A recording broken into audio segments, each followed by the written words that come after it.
Soviet satellites circled the world, and nuclear submarines prowled the oceans. But after 7 decades of communism, the real story of the Soviet economy was one of empty shells and a standard of living that was a fraction of Western Europe's.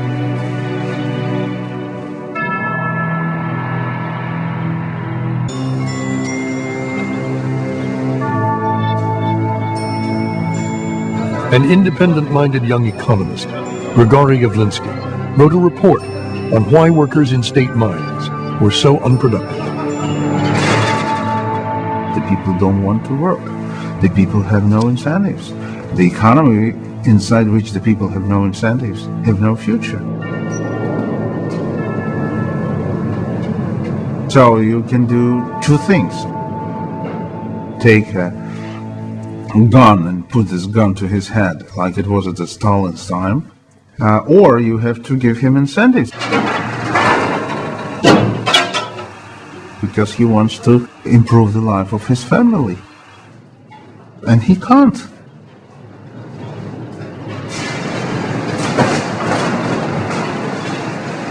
Factory managers at Norilsk could see the economy was not working because the workers were not working.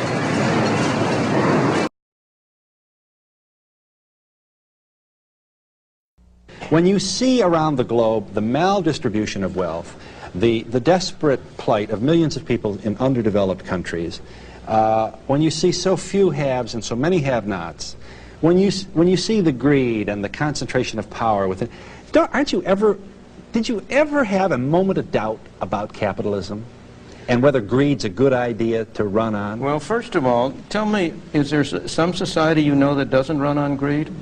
You think Russia doesn't run on greed? You think China doesn't run on greed? What is greed?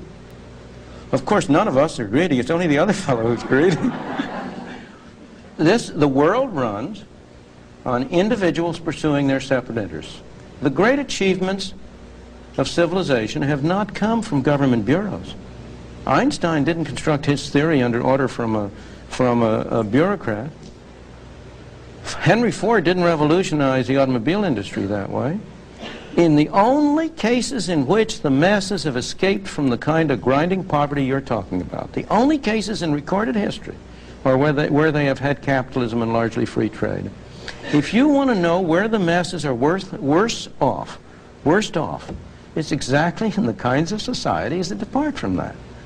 So that the record of history is absolutely crystal clear that there is no alternative way so far discovered of improving the lot of the ordinary people that can hold a candle to the productive activities that are unleashed by a free enterprise system. But it seems to reward not virtue as much as ability to manipulate the system. And what does reward virtue? You think the communist commissar rewards virtue? You think a Hitler rewards virtue? You think, excuse me, if you'll pardon me, do you think American presidents reward virtue? Do they choose their appointees on the basis of the virtue of the people appointed or on the basis of their political clout? Is it really true that political self-interest is nobler somehow than economic self-interest? You know, I think you're taking a lot of things for granted. And just tell me where in the world you find these angels who are going to organize society for us.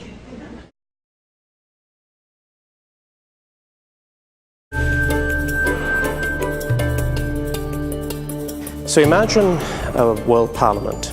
Imagine 193 voices gathering together in New York to deliberate over matters of peace and security.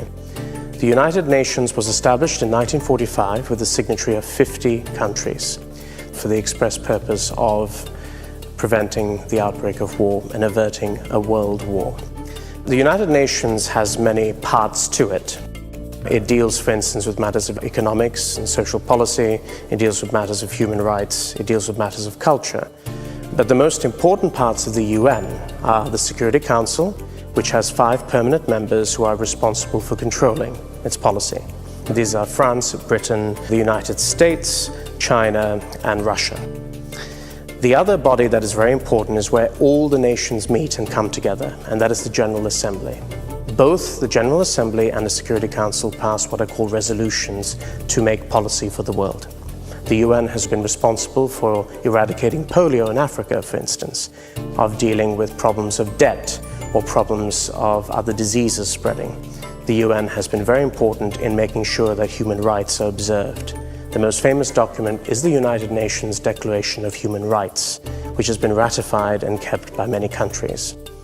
The UN, precisely because it's so complex, is determined to make sure that everything is done towards a big picture of peace and trying to make sure that humanity attains the primary purpose of what it says, that we believe. We believe in a better future.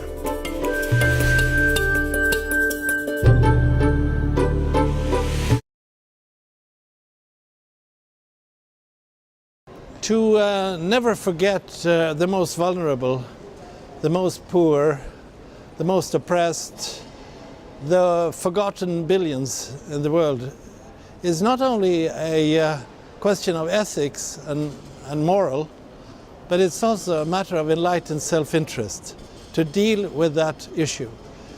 My basic conviction is that inequalities are not only unfair, but they're also dangerous. Societies are not healthy, they will not have that harmonious nature that we all want to achieve if you have grave inequalities. So for us to take care of those who are most oppressed or most poor or most vulnerable is a matter of solidarity with those, but also a matter of our own enlightened self-interest.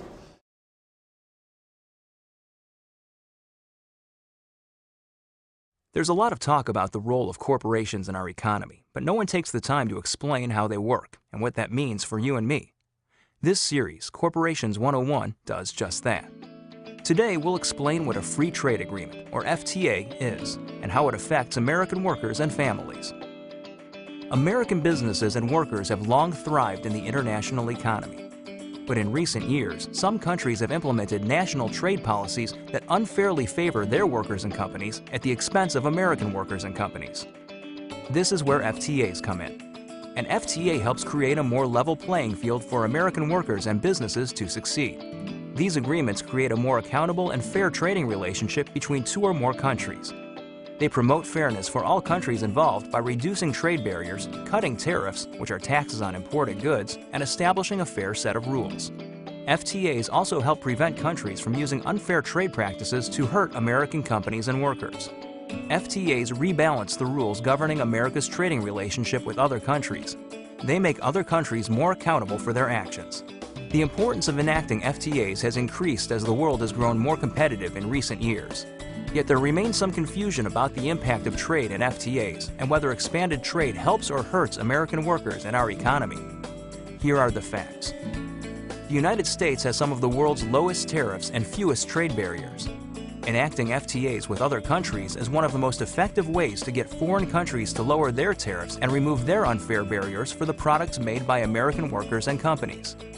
This helps increase U.S. exports to the rest of the world, where 95% of our potential customers live. More U.S. exports lead to higher sales by companies, which drives our economy and adds to the 38 million U.S. jobs that currently depend on trade. Our FTA partners benefit from these agreements as well. FTAs help improve living standards and innovation.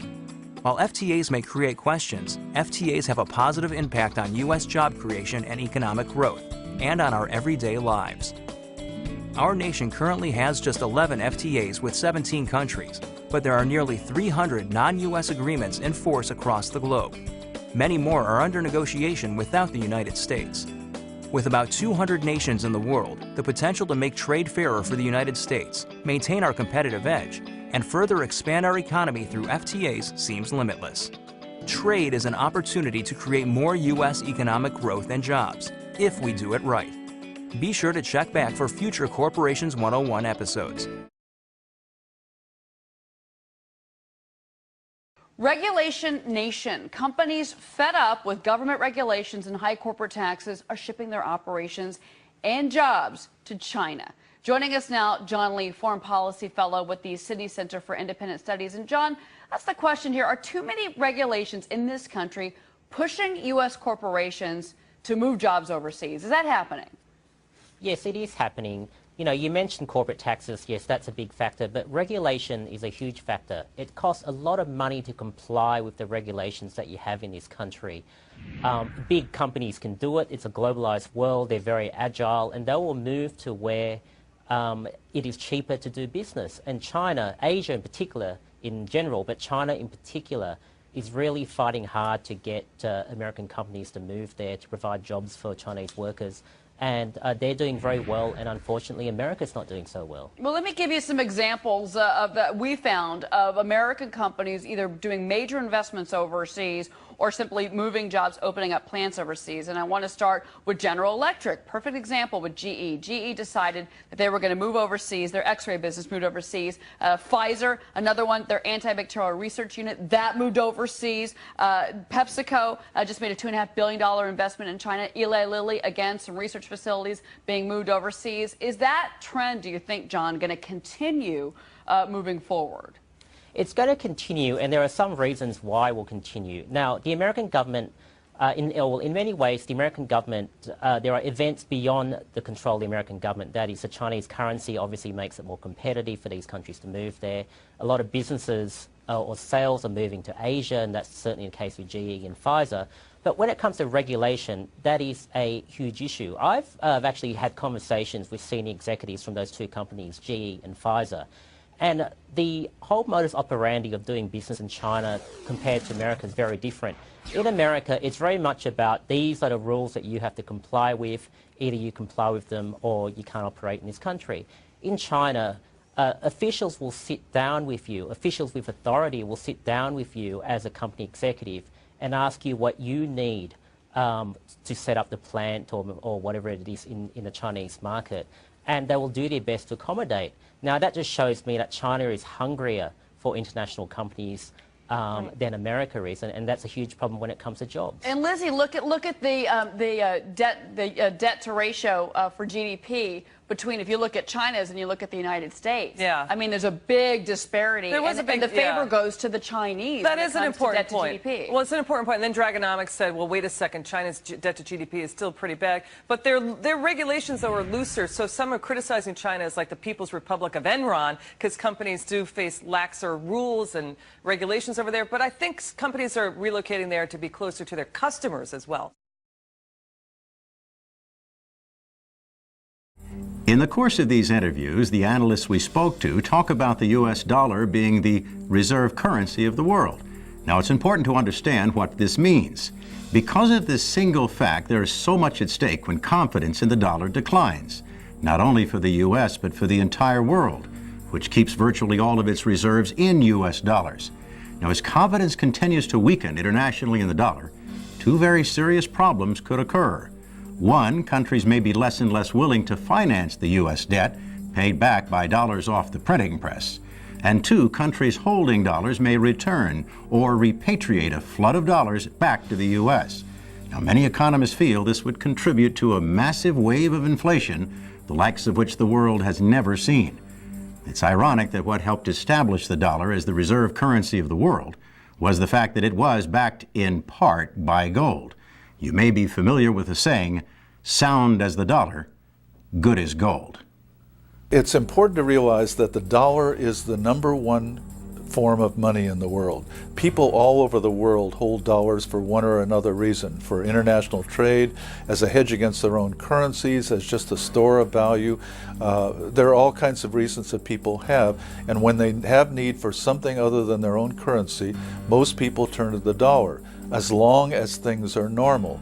But when they see inflation in the United States, not at 1 or 2%, but at 5, 7, 10%, they really get worried about it, and a lot of the people holding dollars will then turn to the #2 most popular form of money in the world, and that's gold. Well, right now, the trade balance is about 5.7% of the gross domestic product of the country. Normally, if any other country was in that position, their currency would collapse. The reason we can get away with it is the dollar is a reserve currency, and we can issue we issue debt in our own currency. We can pay off debt by just printing money. No other country can do that. But it means that gradually other countries see what we're doing, seeing what we're getting away with, and they'll start to, and they are, diversifying out of dollars. We know China's doing that. We know Russia's doing that. And probably before long, all the central banks will be diversifying out of dollars. They see the dollar as a very chancy situation.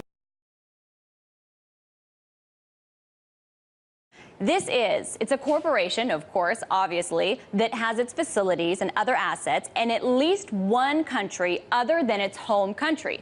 Very large multinationals, too, have budgets that exceed those of many small countries, to give you a sense of their power and their reach. Now, some of the largest, what are they? Let me give you examples. They're companies that are household names: ExxonMobil, Nestle, IBM, Royal Dutch Shell, Microsoft, Walmart, BP, Chevron, General Electric, Citigroup, Monsanto. The list goes on. They're behind me. And the reason they're spinning around on a globe like this is because, according to someone like our guest, economist and author John Perkins, multinational corporations know no national boundaries.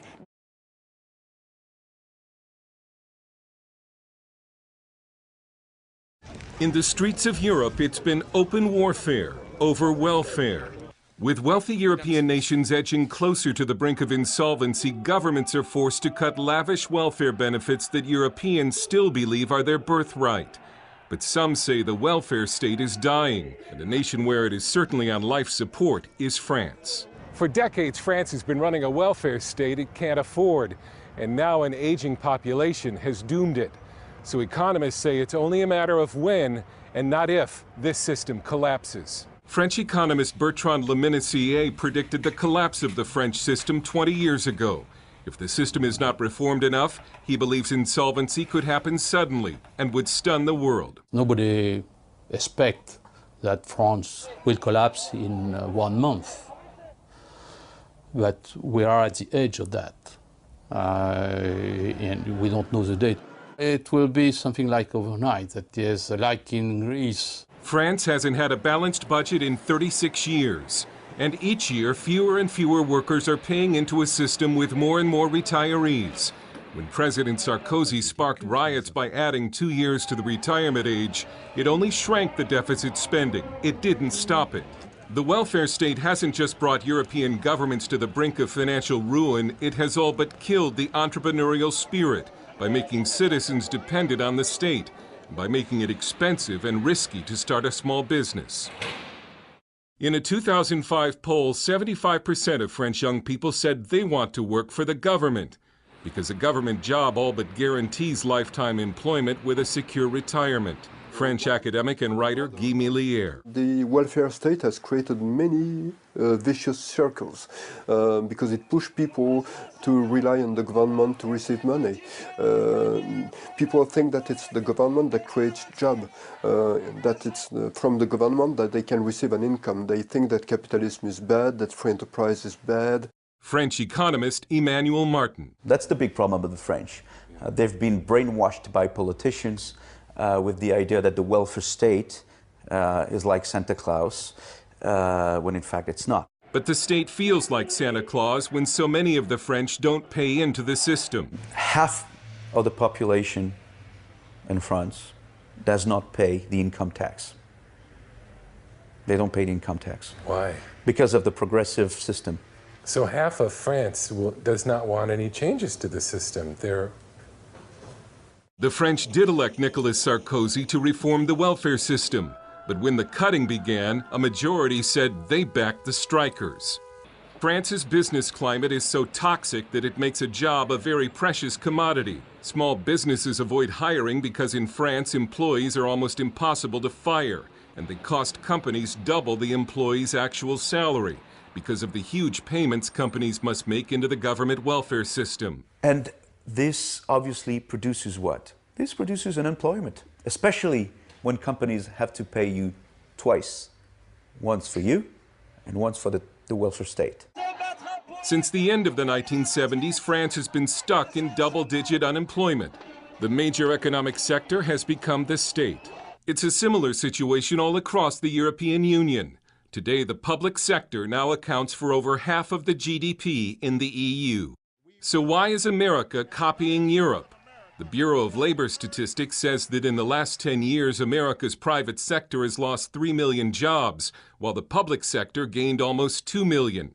America also has dangerous levels of debt, high unemployment, and signs of economic stagnation. The French economists we talked to think it's foolish of America to be exploding the size of its welfare state at the very moment Europe's is falling apart. Economist Cecile Philippe. You are in the US doing exactly the wrong thing and copying our system. The welfare state, as it has been built, is dead. The government don't want to say that it's dead, because if the government says it, there will be much more troubles, much more strikes, much more riots. People don't understand how the economy works. They don't understand why the welfare state is dying.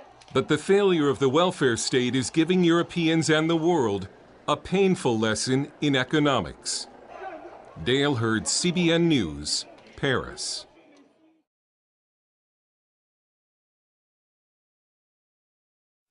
Well, that's a memo. Now for the top story tonight. Why do so many millions of Muslims hate the USA? Joining us now from Portland, Oregon, Harris Zafar, national spokesperson for the Ahmadiyya Muslim community. And here in the studio, Irshad Manji, author of the new book, Allah, Liberty, and Love. All right, Ms. Manji, if you had to point to one thing that makes some Muslims hate the USA, it would be? Hypocrisy over democracy. While America, the government now, preaches democracy, it has propped up authoritarian leaders and also overthrown democratically elected ones. Where do we overthrow? I know you're talking about Mubarak and Egypt as far as propping up, but where do we overthrow? You know, a lot of Muslims are still very rankled by the overthrow of Mossadegh in Iran, which was a generation ago. But when you combine that with what kids are learning about America on university campuses, about what has happened with America in South America, the propping up of those dictators as well, you get this big bundle fomenting against the United States. And you know that I believe that that is a very ideologically lopsided narrative. Okay, but it doesn't make any sense logically. Look, the Soviet Union, Germany, and Japan did awful, terrible things, correct? Oh, my God. Do I hate Russians? Right. Do I hate Germans? Right. Do I hate the Japanese? No, I don't. I'm with you. No, I don't. Yeah. All right? So that doesn't make that kind of sense where these people want to kill you and hurt you. What do you think it is, Mr. Zafar? Well, it's an important question to ask, and I think the difference here is that what we've seen is that since the 1950s, as Irshad's alluding to, since then there have been many crises in the Middle East which involve natural resources like oil, and we have sided with the status quo governments, the dictators and kings, and disregarding the people. The difference is we weren't affected as a people by the Russians. We disregarded the people who are being oppressed by those regimes, and people remember that. And the problem then becomes that the current leadership, whether it's religious or secular, they misuse that. They keep reminding people of that to rile up the masses against us. And then when isolated incidents happen like this, childish yet provocative and vile film that came out, when things like that happen, they will use that as a ruse to rile up people against the United States. But nobody believes that a stupid film that nobody's seen causes people to assassinate ambassadors and to storm embassies and to try to kill people. I mean, that's just irrational. If Allah and the Prophet Muhammad, if they condone murder because of a stupid film, then you guys got a real problem inherent in your religion. But let me get back to you, Ms. Manji. Both you and Mr. Zafar are Americans, correct? Well, I'm a Canadian citizen, but I live now and work in New York. Okay. I'm born and raised American. There's a reason why you live in New York, and there's a reason why Mr. Zafar lives in Portland, Oregon, because this country is a free country, and we provide opportunity for 300 million people. You got it. All right? Now, absolutely. We're not the devil. The Muslim Americans who live here, if they wanted to, they could go back to Saudi Arabia, wherever they wanted to go. They ain't going. They're staying. All right? So this is irrational. But it's irrational on the level of millions and millions of people. You would never have this in Great Britain, in France, even in Brazil. You would never have this kind of conduct. So then I go back to my original question. What is it about Islam that makes these people have such hatred? Yeah. You know, Bill, I have been the hardest of anybody on my fellow Muslims. You know, I've written a book called The Trouble with Islam Today. This new book, Allah, Liberty and Love, is all about young Muslims who are striving to reconcile faith and freedom. I never deny that there is a problem with the way we Muslims are practicing Islam. Having said all of that, I must tell you, I don't think what's going on in the Middle East and North Africa right now is about Islam. I think it's about so much beyond religion. But they use their religion as an excuse there you go. to do it. And what I'm taking so much strength from, despite all of the images of violence, we're also now seeing images of moderate Muslims, what you've been calling for, stepping up with signs, visibly making themselves targets. In Libya, they can get away with it, but you couldn't get away with it in We love Egypt. you, America. All right. You've got to give them credit, though, Bill. Absolutely, because they could be assassinated. But why do I have to push you to give them credit? You don't have to push It's all bad news but as far as you're concerned. I'm more interested in a culture, all right, that in Pakistan, in Afghanistan, in Iran, in Egypt, in Indonesia, in the Sudan, Mr. Zafar, come on, it's an out-of-control culture at this point. And I'll give you the last word, sir. Absolutely, and the only thing I take contention with is to imply as any implication on Allah or the Prophet Muhammad. The fact that we've seen many examples in the life of the Prophet Muhammad in which he was blasphemed to his face and he didn't respond to that. If anything, he calmed his own people down from taking any vengeance. I think that's testament to the fact that Islam does not prescribe this. Okay, but many of your clerics are not teaching that. Not my clerics. The worldwide Khalifa of our Ahmadi Muslim community has been probably the most vocal. But you know what I'm Muslim talking about. In the Wahhabi sects and all of that, they're not teaching that. Which we are always quick to condemn and denounce, which we should be. All Muslims should be quick to denouncing such hatred and violence, and they should, which we are. absolutely. I mean,